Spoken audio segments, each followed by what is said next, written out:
오늘 보신 말씀은 마태복음 6장 25절에서 34절 말씀입니다. 그러므로 내가 너희에게 이르노니 목숨을 위하여 무엇을 먹을까 무엇을 마실까 몸을 위하여 무엇을 입을까 염려하지 말라. 목숨이 음식보다 중하지 아니하며 몸이 의복보다 중하지 아니하냐. 공중의 새를 보라. 심지도 않고 거두지도 않고 창고에 모아두리지도 아니하되 너희 하늘 아버지께서 기르시나니 너희는 이것들보다 귀하지 아니하냐. 너희 중에 누가 염려함으로 그 키를 한 자라도 더할 수 있겠느냐.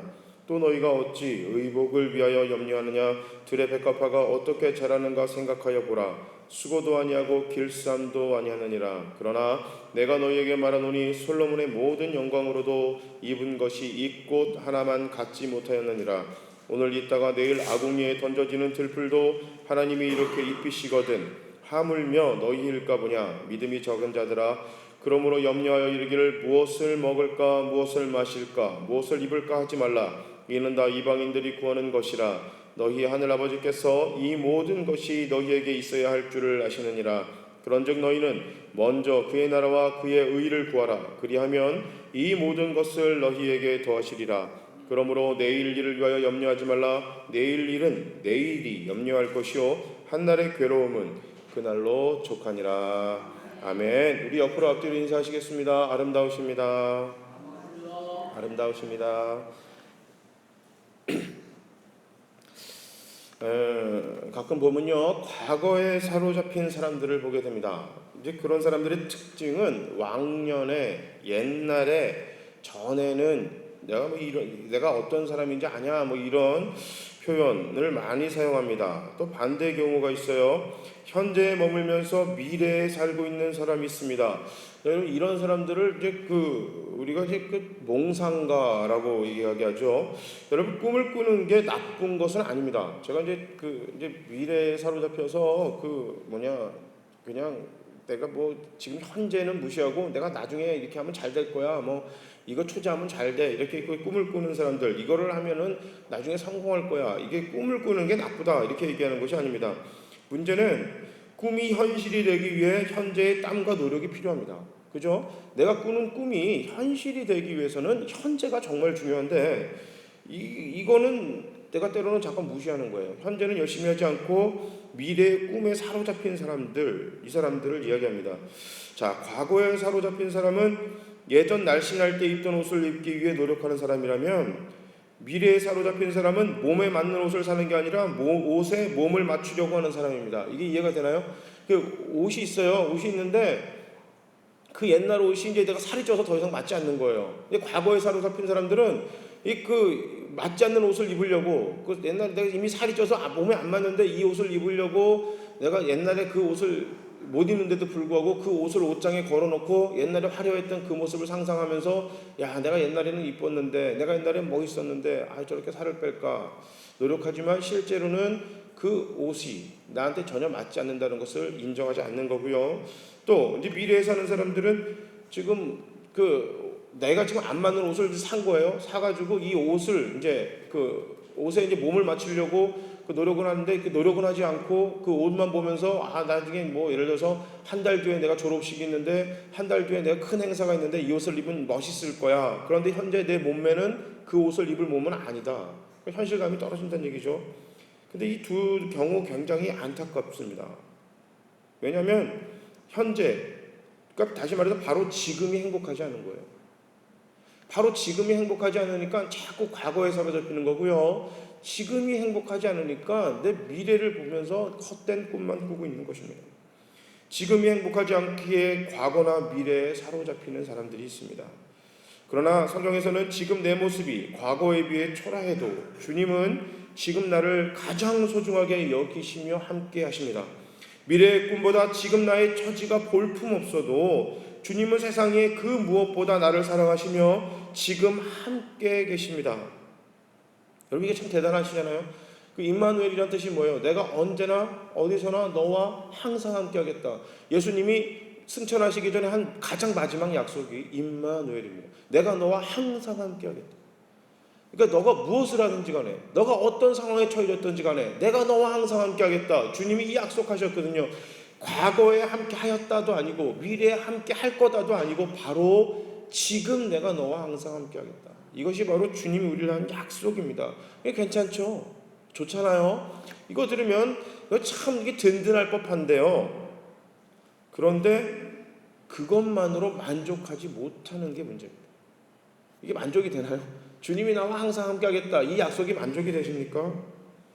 대개는 그거 압니다. 알지만 그것만으로 만족할 수 없습니다.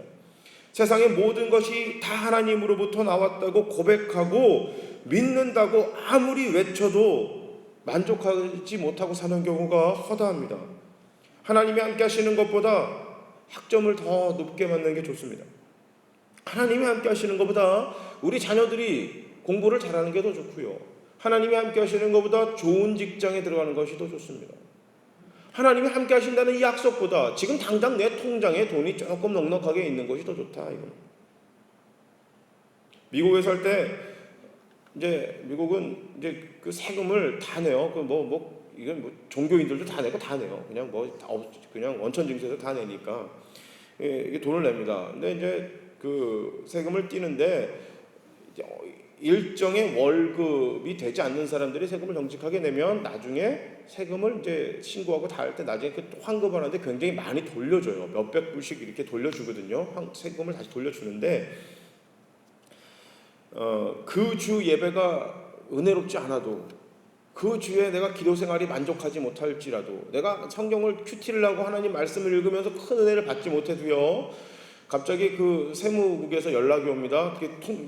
편지가 날라와요. 수표가 날라오거든요. 내가 예상했던 금액보다 훨씬 더 많은 금액이 나에게 돌아오면 굉장히 은혜스럽고 굉장히 기쁩니다. 공돈이 생긴 것처럼 내가 물론 낸 돈에도 돌려주는 건데도요. 예상을 했는데도 불구하고요. 돈이 생각보다 많이 돌려주면요. 상당히 은혜롭습니다. 그 주 예배 설교보다 훨씬 더 은혜롭습니다. 이게 저예요.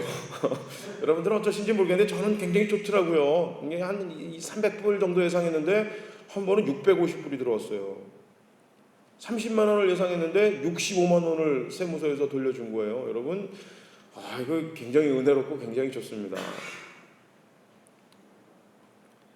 네, 전부터 눈여겨봤던 것들이 대박 세일해가지고 내가 그냥 득템하면 이거 굉장히 좋습니다. 그래도 우리가 원하는 것들이 내 손으로 얻는다 해도 그래도 만족을 하지 못합니다. 왜 그럴까요? 그렇게 원하는 것을 손에 얻었는데 왜 만족을 못할까요? 그렇게 꿈꾸던 것, 내가 계속해서 기도하던 것, 그거 드디어 얻었는데 만족하지 못하는 겁니다. 기쁜데 만족하지 못해요. 여러분 그 짱구는 못 말려 이 만화라는 프로그램이 있어요. 근데 거기 이제 별거 아닌 프로그램인데요. 그냥 애들 보는 만화인데요. 가끔 거기 나오는 대사 중에 엄청난 대사가 있더라고요. 짱구 아버지가 무슨 얘기를 하냐면 하루를 재밌게 즐겁게 살려면 미용실을 가고 일주일을 즐겁게 하려면 차를 사고 한 달을 즐거우려면 집을 사고 평생을 즐거우려면 정직하게 살아라. 이렇게 그런 얘기를 이제 하는 장면이 나와요. 제가 그걸 보고 나서요. 작가가 참 괜찮은 사람이다 라는 생각을 했어요. 예수를 믿든 안 믿든 상관없이 일단 기본적인 사상이 괜찮다. 여러분 왜 그럴까요? 우리는 이 땅의 것들, 그러니까 하나님으로부터 나오지 않은 것들, 썩어 없어질 것들을 잡았을 때는 한계 시간이 있는 거예요. 그것으로 만족할 수 있는 유통기간이 있어요. 유통기간이. 그 유통기간만큼밖에 기뻐할 수 없는 것이 우리의 인생입니다. 근데 왜 그럴까요? 특별 기도를 해가지고 특별 새벽 기도를 합니다. 40일 기도, 100일 기도, 작정 기도를 해가지고 그래서 하나님 응답해 주셔도 그래도 만족하고 기뻐하는 것이 얼마 못 가는 겁니다. 왜 그럴까요? 이거는 하나님이 우리를 세상보다 귀하게 여기신다는 그 때문입니다. 이 말은 뭐냐면 우리가 세상의 어떤 것보다 크게 창조되었기 때문에 그렇습니다. 세상보다 우리가 큰 거예요. 세상보다 우리가 크기 때문에 세상에 그 어떤 것을 집어넣는다 해도 만족함이 없는 것입니다. 이 그릇이 있어요. 물컵이 있는데 이 물컵에 어떤 것을 집어넣어도요 흘러넘치지 않기 때문에 왜? 세상에 그 어떤 것보다 이 컵이 더 커요. 아무리 갖다 집어넣어도 이 컵을 흘러넘치게 할 수 없습니다. 그러니까 만족감이 없는 것입니다. 우리의 그릇에 아무리 세상에 어떤 것을 넣어도 만족할 수 없습니다. 우리가 만족하려면 우리의 그릇이 넘치는 것을 넣어야 합니다. 그것은 오직 하나님 한 분만이 없는 것입니다. 우리의 그릇을 만드신 하나님 한 분만이 진심으로 우리를 만족시킵니다. 그 만족이 평안입니다. 그리고 그 평안에 대한 반응이 하나님이 주시는 그 평화, 그 평안과 그 평화를 누리는 것에 대한 반응이 감사입니다. 감사 없이 평안할 수 없고 평안 없이 감사할 수 없습니다. 하나님이 기뻐하시는 자는 언제나 모든 상황에서 하나님을 구하고 찾는 사람입니다. 하나님이 우리와 함께 하심을 믿을 때 우리는 참 평안을 얻을 수 있습니다. 순간 힘들고 의심하고 어려울 수 있으나 세상을 창조하신 하나님, 모든 것에 시작하신 하나님이 나의 아버지, 나의 보호자로 지금 함께 하심을 믿을 때 우리는 평안하고 감사할 수 있습니다. 오늘 본문에 보면 예수님은 항상 걱정하고 절망하는 사람들을 향해 이렇게 말씀하십니다. 목숨을 위하여 몸을 위하여 염려하지 말아라. 걱정하지 말아라. 너의 목숨과 몸을 위하여 걱정하지 말라. 다른 말로 하면 우리의 생명과 안정과 건강이 걱정과 절망의 뿌리고 중심이라는 말입니다. 이 말씀 이해되죠? 무엇을 먹을까 마실까 입을까 염려하지 말라. 이 말은 뭐냐면 우리가 그냥 왜 먹어요? 왜 입어요? 왜 마시죠? 우리의 생명과 안전을 위해서 그렇게 하잖아요. 이것이 우리의 모든 염려와 걱정의 뿌리라는 것입니다. 근데 이것을 잘못 해석하면 주님이 생명과 건강을 무시하시는 것으로 보일 수 있어요. 근데 그게 아니에요. 오늘 본문을 잘 이해하려면 이 앞부분을 읽어야 돼요. 성경을 읽으실 때요, 여러분, 그 한 구절, 한 문단만 읽으면요, 이게 오해하기가 쉬워요. 잘못 이해하기 쉬운데 성경은 그러니까 편지예요, 편지. 그러니까 지금 우리가 읽기 편하라고 몇 장, 몇 절 이렇게 구분을 해놨지만 원래는 없어요. 편지는 몇 장 몇 절이 없잖아요. 그냥 쓱 흘러내려가는 글이잖아요. 내가 누구에게 편지를 쓸 때 그걸 이해하려면 어떻게 해야 돼요? 그걸 이해를 하려면 편지를 그냥 한 번에 쭉 읽어 내려가면 이 사람이 이런 식으로 어떤 내용으로 편지를 썼구나 이렇게 알 수 있듯이 여러분 성경을 읽으시려면요, 큐티할 때 굉장히 좋은 거는 뭐냐면 오늘의 말씀에 대부분 한 절, 두 절 이렇게 읽는데 한 장을 읽는 게 좋으세요. 한 장을 읽으시면 이게 성경에 흘러가는 맥을 볼 수 있습니다. 그러니까 오늘 본문만 보면 마치 예수님이 무엇을 입을까 마실까 먹을까로 걱정하지 마. 너희는 먼저 그의 나라와 그의 의를 구하라. 이 말은 잘못 해석하면 이 땅에서 먹고 사는 거에 대해서 예수님이 참 무심하시구나 이렇게 오해할 수 있습니다. 그런데 이 예수님이 왜 이 얘기를 했느냐를 이해를 하려면 오늘 본문 앞에 있는 이 앞부분을 보면 잘 이해할 수가 있습니다. 19절에 주님 뭐라고 그러셨냐면 우리가 보물을 땅에 쌓지 말라 이렇게 이야기하십니다. 그리고 한 사람이 두 주인을 섬기지 못하듯이 물질과 하나님 중에 주인을 선택하라. 그리고 나서 오늘 본문이 이어지는 겁니다. 우리의 생명과 안전과 건강을 위해, 쉽게 말해서 의식주 문제를 위해서 계속해서 염려와 불안으로 사는 것은 하나님 대신 물질을 주인으로 삼는 것이다, 이 얘기입니다. 이 이해가 되시죠? 이 앞부분에 뭐냐면 너희가 이 땅에서 살아갈 때 돈에 잡혀 살아가는 거예요. 우리가 돈이 주인인 거예요. 하나님이 주인이고 돈은 우리가 갖는 거잖아요. 돈은 우리 건데 내 건데 내가 돈의 주인이어야 되는데 실제로 우리의 삶이 돈이 너의 주인이라는 거예요. 돈이 너의 주인이다. 그런 삶을 너희가 지금 살고 있다. 주님은 그렇게 얘기하는 거거든요. 하나님이 주인이냐 돈이 주인이냐 결정해라. 두 주인을 한 종은 섬길 수가 없으니까 그 이야기를 하신 다음에 그러니까 너희가 돈을 주인으로 살면 어떻게 사냐? 의식주 문제를 가지고 평생 거기에 전전긍긍하면서 살게 된다. 이 이야기입니다. 그러니까 하나님 대신에 물질을 주인으로 살면 곤란합니다. 이 이야기가 오늘 주님이 하시는 말씀의 맥입니다. 사탄은, 마귀는요, 하나님의 자녀들에게 하나님이 없다고 이야기하지 않습니다. 이게 우리가 마귀가 자꾸 와가지고 하나님은 없어, 하나님 없어 이렇게 이야기할 것 같아요. 절대 그렇지 않습니다. 성경에 보면요, 하나님을 인정하지 않는 건 사람이에요. 사탄이 아니라. 하나님이 없다고 하는 것은 사람이지 사탄이 아닙니다. 오히려 하나님을 인정하는 것이 사탄입니다. 예수님이 오셨을 때 예수님을 누구도 다 몰랐어요. 그냥 슈퍼스타로 봤어요. 제자들에게 묻잖아요. 세상 사람들이 나를 누구라고 합니까? 쉽게 말하면 그냥 우리나라를 로마로부터 독립시켜줄 최고의 그냥 정치 지도자입니다. 아니면 굶고 있었잖아요. 오병이어 기적으로 드디어 경제 문제, 민생고를 해결할 그럴 대표적인 인물로 그냥 예수님을 바라본 것 뿐이에요. 하나님의 아들, 메시아, 그냥 구원자 이거는 생각지도 않았어요. 근데 누구만 인정해요? 사탄은 인정해요. 하나님의 아들이시오. 하나님의 아들이시오. 오히려 하나님을 인정해요. 이걸 여러분 잊지 마셔야 돼요. 사탄은 우리에게 있어서 하나님이 없어 이렇게 이야기하지 않습니다. 이건 인간이 하는 얘기고요. 사탄은 하나님을 인정합니다. 근데 문제가 있어요. 인정해야 하는데 다만 하나님을 대신할 다른 것이 있다 이렇게 소개합니다. 하나님을 인정 안 하는 게 아니라 여러분 사람이 그래요. 사람은 감정이 있습니다. 이 사실과 감정이 부딪히면 누가 이길까요? 사실과 감정, 그러니까 이성이죠. 이성과 감정이 부딪히면 누가 이길까요? 대부분의 많은 사람들은 이성이 이긴다고 생각해요. 아니요, 감정이 이겨요. 여러분 싫어하는 사람들 있죠. 싫어하시는 분들이 있어요. 주는 거 없이 싫은 사람 있어요. 나한테 피해 주지도 않고 싫은 분들이 있어요. 좀 불편한 얘기 할게요.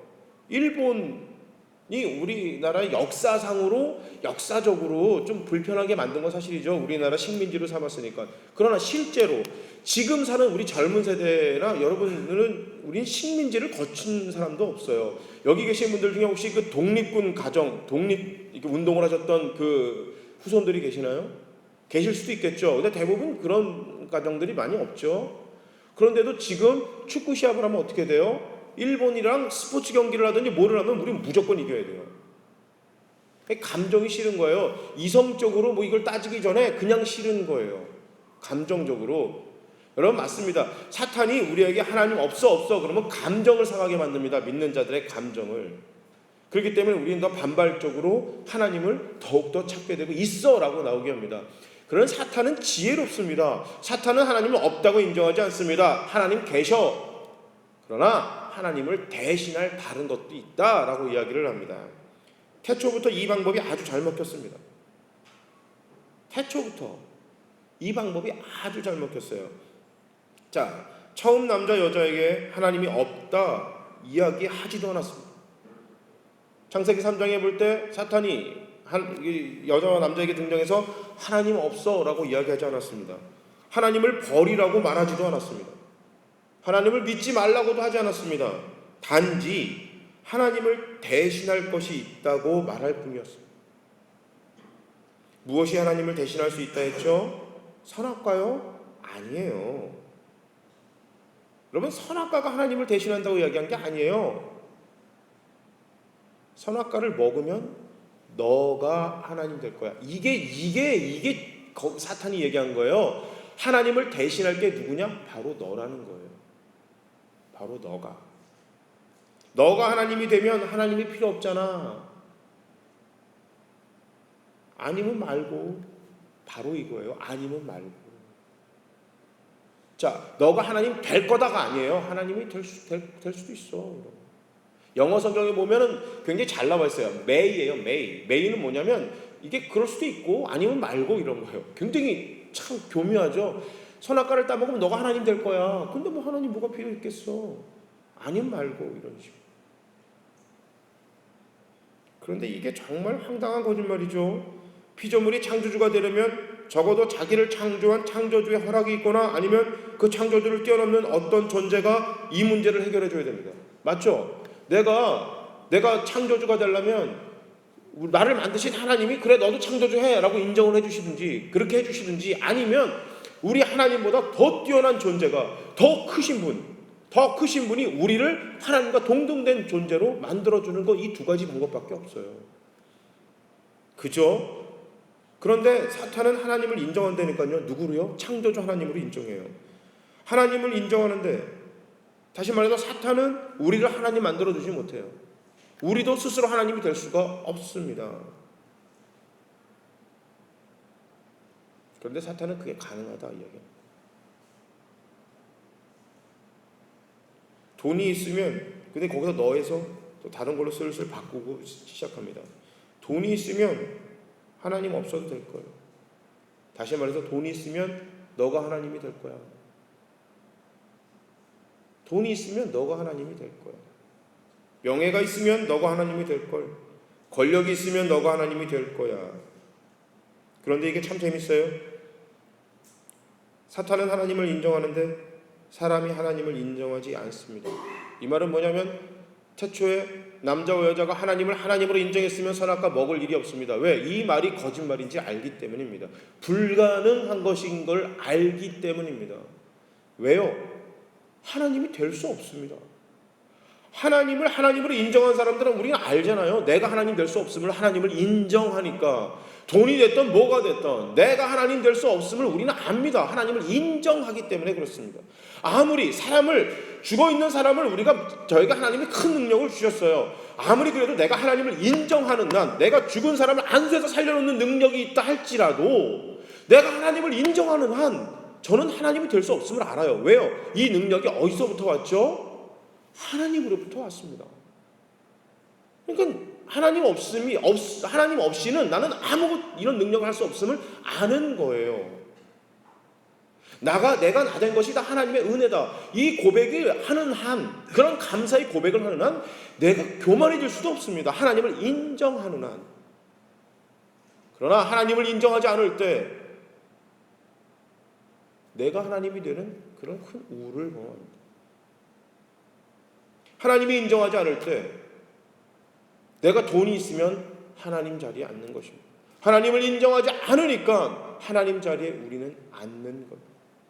우리 부모님들이 살아가면서 정말 자녀를 키울 때 이 자녀를 키우는 것이 하나님으로부터 위임받은 것이고, 이건 뭐예요? 자녀는 내게 아니에요. 이 자녀가 인격적으로 하나님을 만나는 그날까지 하나님이 잠시 맡겨준 거예요. 그런데 우리 부모님들은 잘못할 때 하나님 되기도 해요. 뭐예요? 이 자녀의 장래 문제를 우리가 좌지우지하죠. 이 아이의 탤런트가 있어요. 하고 싶은 게 있단 말이에요. 그런데 부모가 원하는 길을 가기를 바라요. 이 말은 뭐예요? 이 아이는 내 거라는 거예요. 내가 너보다 더 잘 알아. 내가 세상을 너보다 더 잘 알아. 그러니까 넌 내 말대로 해. 이 말은 뭐예요? 그 사이에 하나님이 어디 있어요? 없어요. 그 사이에 하나님이 없어요. 하나님을 인정한다면, 이 자녀가 커가면서 살아가는 데 하나님과의 관계를 인정한다면 그런 얘기 못하죠. 함께 기도하겠죠. 아빠, 엄마, 나 이거 하고 싶어요. 그러면 그래, 한번 우리 기도 한번 해보자. 하나님, 정말 이 아이가 이거 하고 싶은데 하나님 어떻게 생각하세요? 하나님 또 이렇게 기도가 나겠죠. 자녀의 장래를 결정하는데 부모가 그거를 하는 것, 여러분 그 우를 범할 때 어떻게 하죠? 거기에 내가 하나님이 돼서 그런 우를 범하죠. 이게 뭐예요? 이게 구약 성경의 왕들이 그런 우를 범했죠. 왕은 뭐였죠? 왕은 하나님의 대리인이었어요. 자, 태초에 이제 처음에 왕을 만듭니다. 사무엘서에 왕을 만들 때 백성들이 하나님과 계약을 맺어요. 자, 왕은 하나님의 대리인이에요. 넌 대리야. 그러니까 나를 대신해서 이 땅을 통치하는 거야. 잊지 마. 그러니까 너께 아니야. 저 백성은 너께 아니야. 나라는 너께 아니야. 잊지 마. 나 대신 네가 왕하는 거야. 그리고 백성들한테 얘기합니다. 자, 백성들 너희는, 그리고 왕한테 얘기하다. 왕 잘 들어. 너는 백성들의 대표야. 백성들이 어떻게 살든지 나는 묻지 않을 거야. 왕 너가 잘 살면, 왕 너가 내 앞에서 믿음대로 살아가면 너가 백성의 대표니까 내가 너희 나라를 우리나라 축복할 거고, 너가 제대로 못 살면 내가 그 나라를 벌줄 거야. 자, 이거 계약 맺을 거냐? 라고 할 때 계약을 맺었단 말이에요. 근데 시간이 지나면서 그래서 다윗부터 실수하는 게 뭐죠? 인구 계수를 하지 말라 그랬어요, 하나님이. 왜요? 아니, 생각해 보세요. 지금 저한테 만약에 누군가가 제가 이제 부교육자로 이제 미국에 있을 때 청년부를 맡고 있었어요. 청년이 몇 명이에요? 라고 물었을 때, 목사님 청년이 몇 명이에요? 그럴 때, 네, 재적은 몇 명이고 출석 인원은 몇 명입니다. 라고 얘기를 못하면 저 목사 이상한 목사 아니야? 이렇게 생각하겠죠. 지금 제가 한국에 있을 때 이제 어떤 분이 목사님 교회 교인이 몇 명이세요라고 누가 질문할 때 저희 교회 교인이 몇 명입니다라고 대답 못하면 이상할 거예요. 그죠? 당연하게 생각하겠죠. 그런 마찬가지예요. 그런데 하나님은 왕에게 백성이 몇 명인지 세지 말라 그랬어요. 백성이 몇 명인지 세지 말라. 왜냐하면 그 당시 백성이 몇 명이냐는 것은 국력과 표현됐거든요. 국력. 우리나라의 힘이 얼마나 세다 이거 이야기예요. 자, 그렇게 했단 말이에요. 왜 하지 말랬냐? 그 나라 네 거 아니라는 거예요. 지금 이스라엘은 너 나라가 아니야. 그러니까 네가 그 나라 몇 명인지 살 필요가 없어. 그런데 다윗부터 뭔 착각을 해요? 이 나라가 내 거라는 착각을 해요. 내가 왕이니까 내 마음대로 할 수 있다라는 생각을 해요. 하나님을 인정하면, 내가 살면서 여러분 하나님을 인정하는 문제가 있나요? 어쩔 때는 나는 돈에 관해서는 하나님을 인정하는데 내 직업에 관해서는 하나님이 인정 안 하는 경우도 많습니다. 그런데 어떤 부분에 우리가 하나님을 인정하지 않냐면요, 요즘에는 자신 있는 부분에 대해서 하나님을 인정하지가 않아요. 또 너무너무 갈급한 거, 내가 너무너무 없는 부분에 대해서는 하나님을 인정하지 않는 경우가 있습니다. 왜? 내가 만약에 많이 배웠잖아요. 이 부분에 대해서 공부를 많이 하면요, 이 부분에 대해서는 하나님을 인정하지 않습니다. 왜? 내가 너무너무 잘하니까. 내가 많이 가진 것은 하나님을 인정하지 않아요. 난 돈 버는 재주가 있는 분들은요, 그 부분에 대해서는 하나님을 인정하지 않습니다. 또 돈이 너무 없거나 건강이 없으면 그 부분에 하나님을 인정하지 않는 경우가 있습니다. 그래서 사탄의 속삭임이 그곳에서부터 시작이 돼요. 사탄은 거짓 그 자체입니다. 아주 탁월한 능력이 있습니다. 그래서 속이는데 온 우주의 최고입니다. 못 이깁니다. 못 이겨요. 죽어도 못 이깁니다. 1등과 2등이 싸웠을 때 그냥 타고나길 1등인 사람은 어떻게 이겨요? 우리 스포츠 보면 되게 웃기거든요. 어쩌다 한 번은 이길지 몰라도요, 그냥 전적이라는 게 있어요. 그래서 그 사람은 매번 이겨요. 사탄이 마찬가지예요. 여러분, 사탄과 싸워서 우리는 못 이깁니다. 그의 거짓에 넘어질 수밖에 없습니다. 오직 하나님 말씀만 유일하게 사탄을 이길 수가 있습니다. 여러분 잊지 마세요. 하나님 말씀으로만 사탄을 이길 수가 있습니다. 하나님 말씀대로만 살아야 사탄을 이길 수 있는 것입니다. 말씀을 조금만 바꿔도 이길 수 없습니다. 첫남자 첫여자 이후로 사탄이 거의 다 이겼어요. 하나님 말씀을 자꾸 상황에 맞게 바꾸는 인간은 절대 사탄을 이길 수 없었습니다. 그래서 사탄은 교만이 최고조에 달했습니다. 쉽게 이야기하면 완전 건방졌습니다. 항상 이겼으니까요. 사탄은 인간을 항상 속여왔고 항상 그 속임에 인간은 넘어졌습니다. 그래서 사탄은 완전 건방에 떨고 있었습니다. 그런데 누구한테 완전 박살났습니다. 누구죠? 잘 아시죠? 바로 예수님한테 박살났습니다. 사탄은 무조건 통하는 방법을 들고 갔습니다. 뭐죠? 너가 하나님 될 수 있다. 너가 하나님 될 수 있다. 그런데 예수님이 어떻게 했어요? 말씀으로 박살냈습니다. 하나님이시니까 능력과 파워로요? 경험으로요? 아니요. 말씀으로 이겨냈습니다. 아주 초전박살을 내셨어요. 기억하시죠? 하나님 말씀만이 사탄을 이기는 유일한 방법임을 꼭 기억하시기 바랍니다. 이것은 누구도 상관없습니다.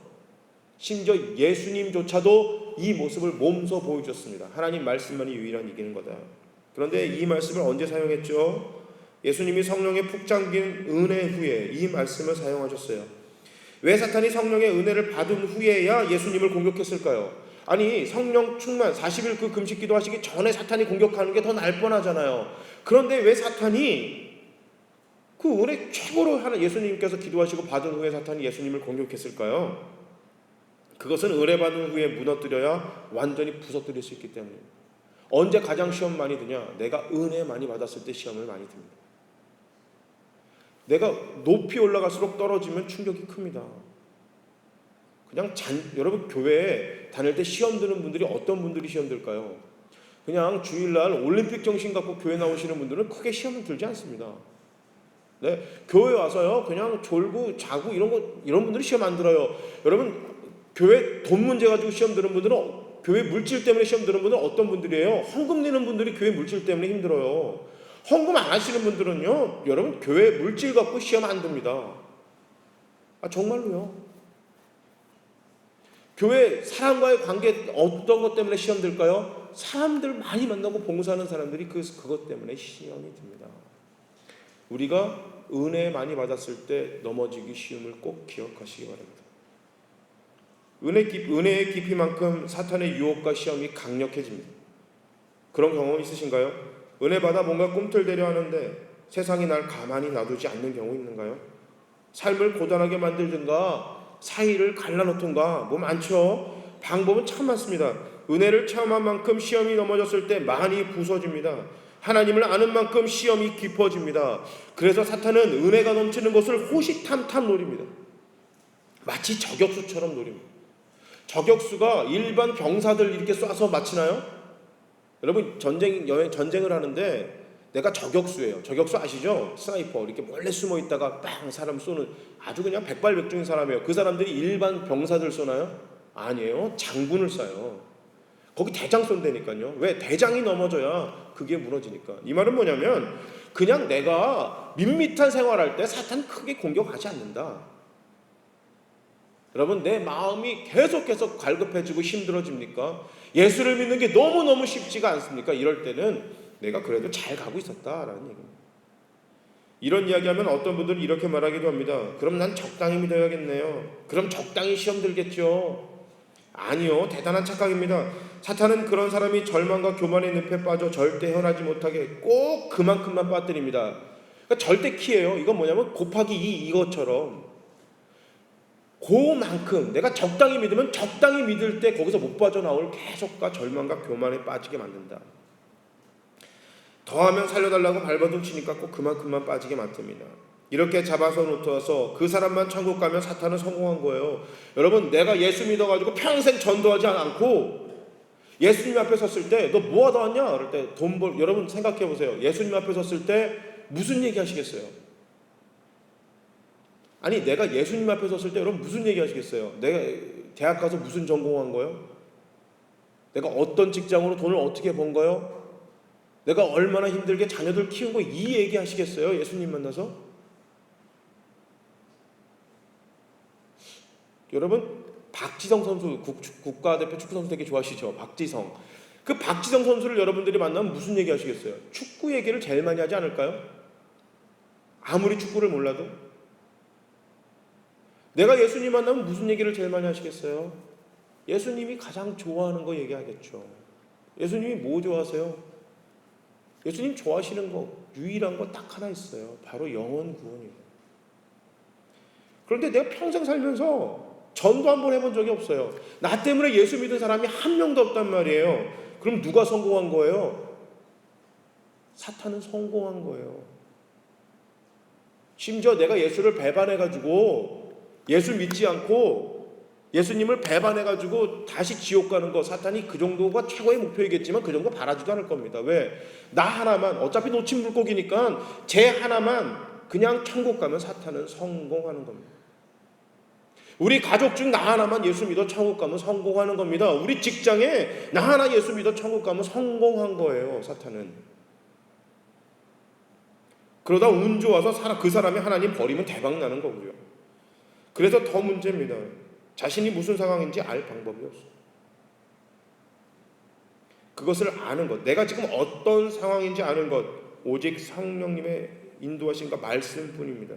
그런데 이 말씀을 멀리하니까 최고로 문제가 되는 거예요.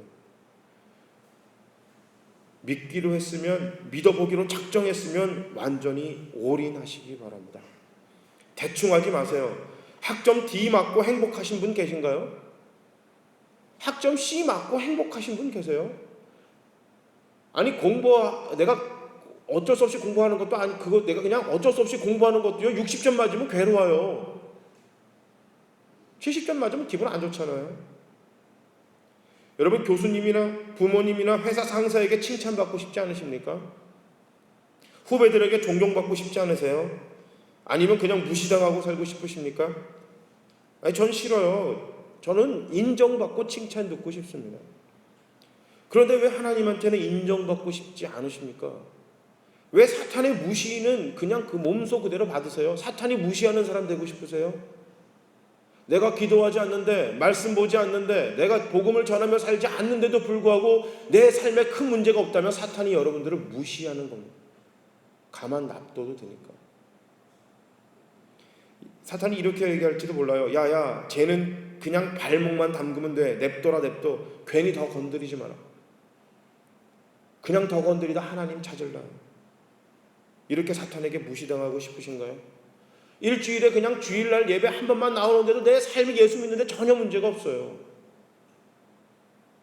새벽기도 평생 살면서 한 번 나오지 않아도, 내가 괴로운 일이 있는데 교회가 이렇게 가까운 데도 있음에도 불구하고 여러분 찾아와서 그냥 교회도 와가지고 그냥 예배가 있든 없든 그냥 오후가 됐든 저녁이 됐든 아침이 됐든 문 열려 있는데 그냥 들어와서 하나님하고 주여라고 한 번도 부르지 않는다면 내 인생 삶이 그렇게 괜찮으신가요? 우리 녹록지 않잖아요. 돈 문제 때문에, 건강 문제 때문에, 직장 문제 때문에, 자녀 문제 때문에, 사회 문제 때문에 그렇게 힘듦에도 불구하고 하나님 한 번도 찾지 않는데도 내 삶이 그냥 그대로 갈 수 있다면, 내 신앙에 문제가 없다면 그게 기적입니다. 이건 사탄이 무시하는 겁니다. 그런데도 그냥 괜찮아요. 사탄이 어떻게 해야 넘어뜨릴까 주야로 묵상하는 사람이 되고 싶지 않은 거예요. 사탄이 생각할 때 이를 부득부득하는 그런 라이벌처럼 살고 싶지 않은 거예요.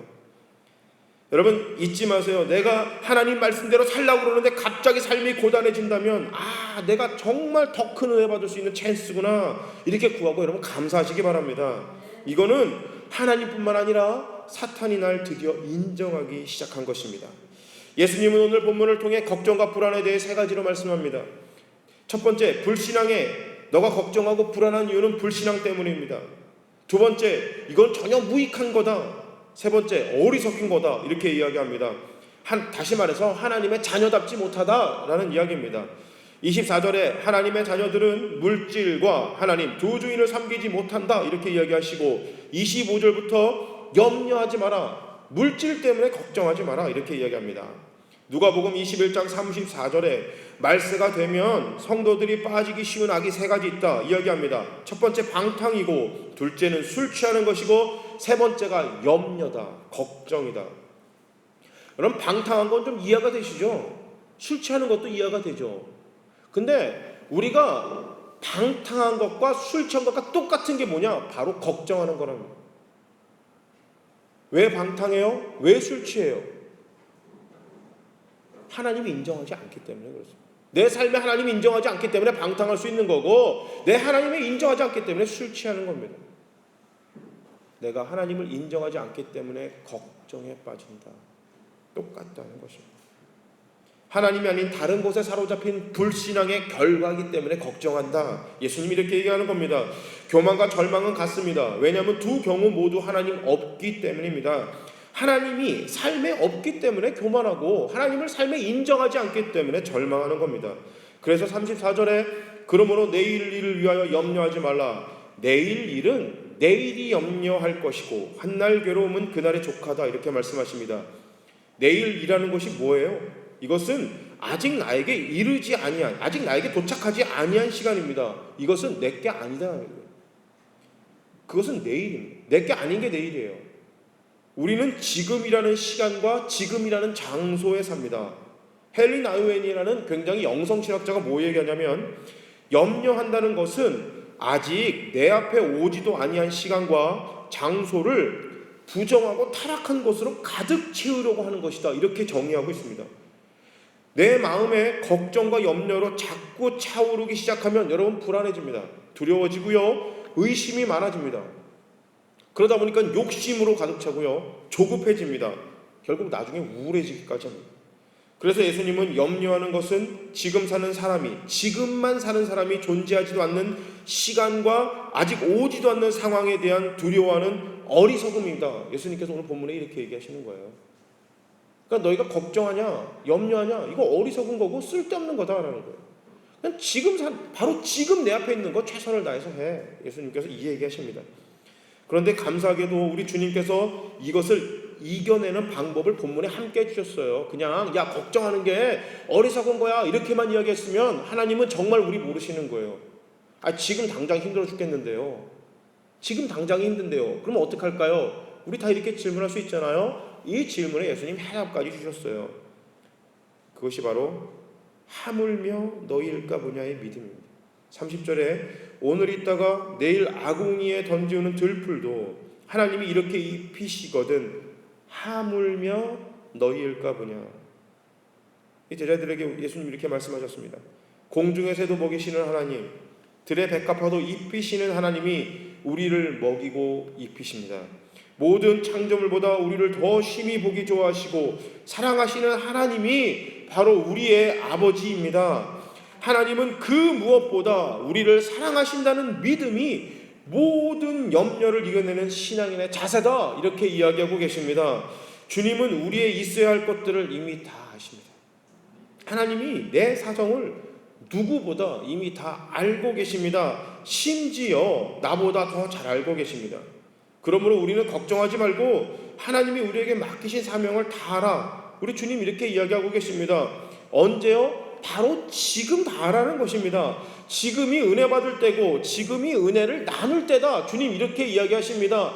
하나님이 너 다 알아. 왜 너가 그 일인지 다 아니까 그거에 사로잡히지 말고 왜 이 일이 나한테 왔느냐 이거에 사로잡히지 말고 지금 너가 은혜를 나눌 수 있는 걸 가지고 걱정하라. 주님 이렇게 이야기하십니다. 하물며 너일까 보냐.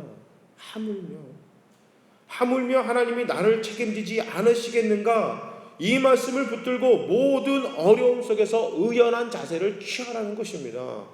하나님이 이렇게 하실 때는 이유가 다 있겠지. 죽이시기 하겠어.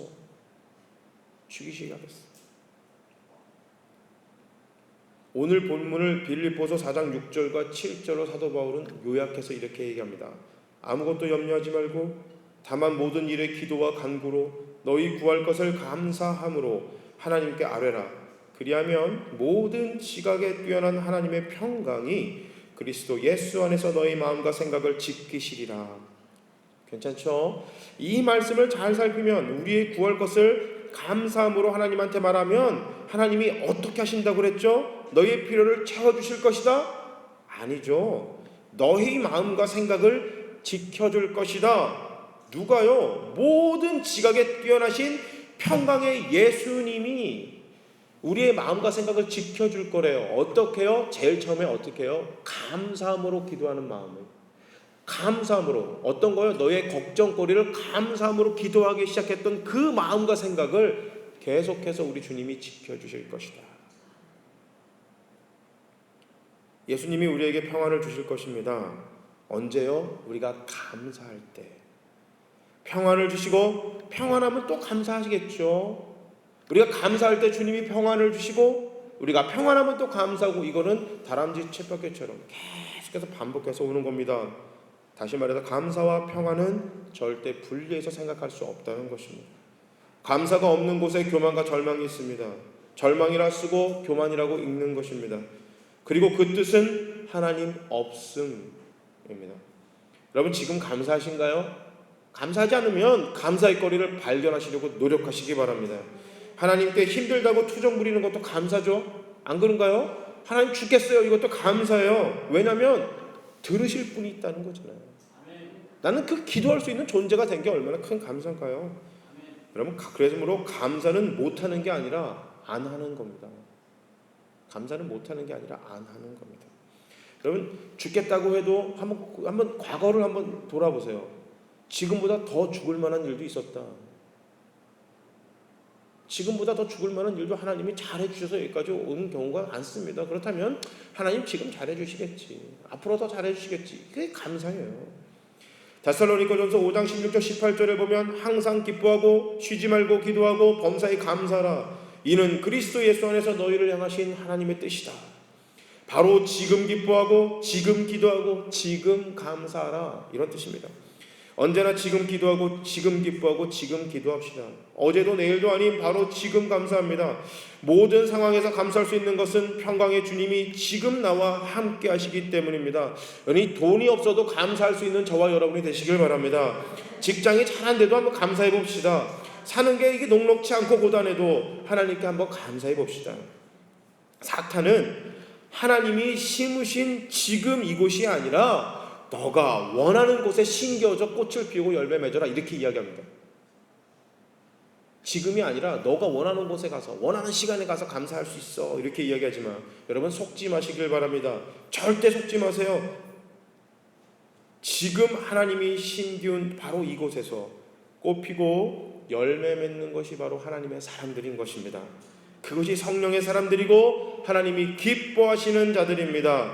지금 심기운 바로 이곳에서 이 시간에서 그 장소에서 꽃피우는 사람들이 되시기를 바랍니다. 바울과 실라는 죽음의 문턱에서도 웃으며 찬양했습니다. 베드로는 실컷 두들겨 맞고도 죽음을 앞두고도 천사가 흔들어 깨울 정도로 마음 편히 잠을 잘 수 있었습니다. 하나님이 불 속에 구하지 않아도 할 수 없지 뭐 하며 의젓하게 불길로 걸어 들어간 젊은이들도 있었습니다. 그들은 우리와 똑같은 사람들이었습니다. 맞으면 아프고 죽음은 두렵습니다. 불에 닿으면 뒤입니다. 뜨겁습니다. 똑같은 사람입니다. 그러나 그들이 이렇게 어려움 앞에서 담대할 수 있었던 이유가 있습니다. 그것은 지금 하나님이 나와 함께 하신다는 믿음이 있었기 때문입니다. 지금 걱정에, 지금 나에게 처해진 것에 걱정한 것이 아니라 어떻게 하면 하나님의 일을 할 수 있을까? 어떻게 하면 이곳에서 의연하게 하나님 자녀로 살아갈 수 있을까? 모든 상황 속에서도 나는 하나님의 백성으로 살아갈 수 있을까? 이것을 가지고 먼저 고민했던 자들이었기 때문에 이 땅의 것들 때문에 절망하고 좌절하지 않을 수 있었습니다. 하나님이 심으신 지금 이곳에서 꽃 피우신 여러분들 되시기를 바랍니다.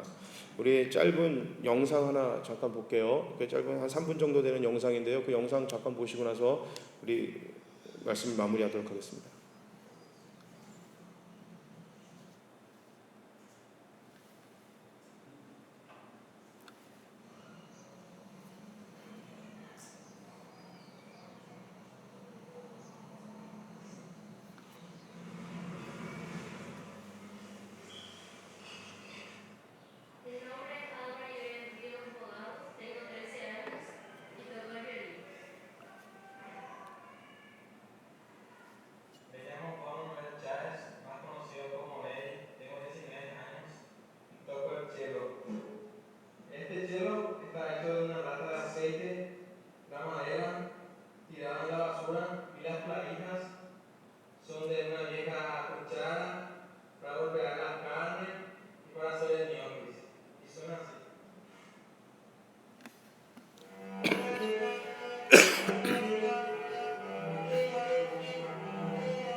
일반적으로 악기라 하면 고가의 금액으로 살 수 있습니다. 세계에서 가장 비싼 바이올린의 금액이 33억 4천만 원이라고 합니다.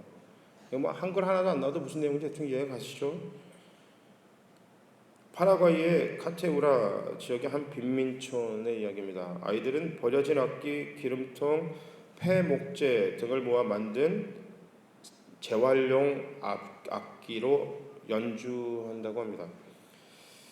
랜드필 할머니라고 그래서, 랜드필이 뭐냐면 그 쓰레기 더미라는 얘기입니다. 파라과이 쓰레기 더미에서 나온 그런 오케스트라 이야기입니다.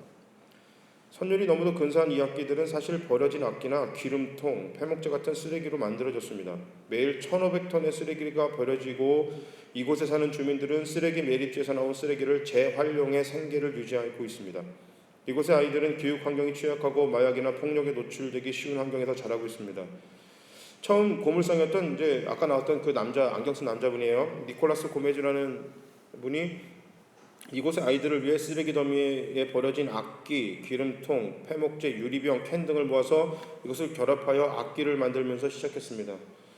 기름통은 첼로, 아까 보셨던 게 그 큰 게 기름통이에요. 이걸로 첼로 만들고, 쇠파이프로 만든 플룻, 아까 이제 그 고철로 만들었던 바이올린 등과 같이 전혀 음악적이지도 아름답지도 않은 이런 전혀 상관없는 것으로 말 그대로 쓰레기로 만들어진 악기들, 이 슬럼가의 아이들에게 무엇과도 바꿀 수 없는 희망과 즐거움을 선사하게 되었습니다.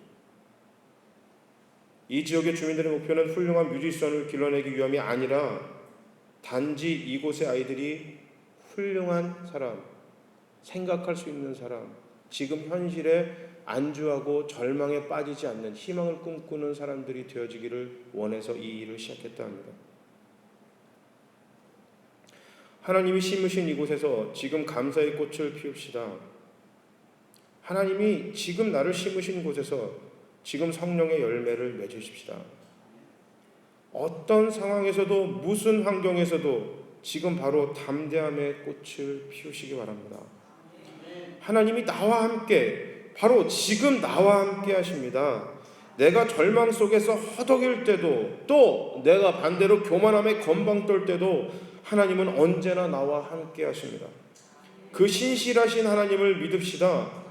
여러분의 학교가, 직장이, 가정이, 내 사는 모든 것이, 이 교회가, 우리 지금 풍성한 포도나무 이 교회가, 지금 여러분 앉아있는 저와 여러분 모두가 하나님이 기뻐하시는, 하나님이 심으신 사람들이 되어지기를 바랍니다. 하나님이 심으신 곳에서 꽃과 열매를 맺는 사람이 되어지기를 바랍니다. 하나님이 지금 나와 함께 하심이 나의 가장 기쁨과 감사로 삼는, 하나님이 기뻐하시는 자녀들이 되시기를 바랍니다. 하나님이 지금 나를 여기에 심으셨습니다. 때로는 이해가 되지 않고 또 때로는 이해가 될지라도 여러분 무슨 상황과 상관없이 지금 내가 무엇을 먹을까 마실까 입을까 이 땅의 것들로 사로잡혀 교만과 절망에 빠져 있는 것이 아니라 어떻게 하면 먹이게 할까, 어떻게 하면 입히게 할까, 어떻게 하면 마시게 할까, 먼저 그의 나라와 그의 의를 위하여 고민하고 그렇게 기도하며 살아가는, 지금 하나님이 심으신 곳에서 꽃과 열매를 맺는 저와 여러분이 되시기를 주님의 이름으로 축복합니다. 우리 다 같이 함께 기도하시겠습니다.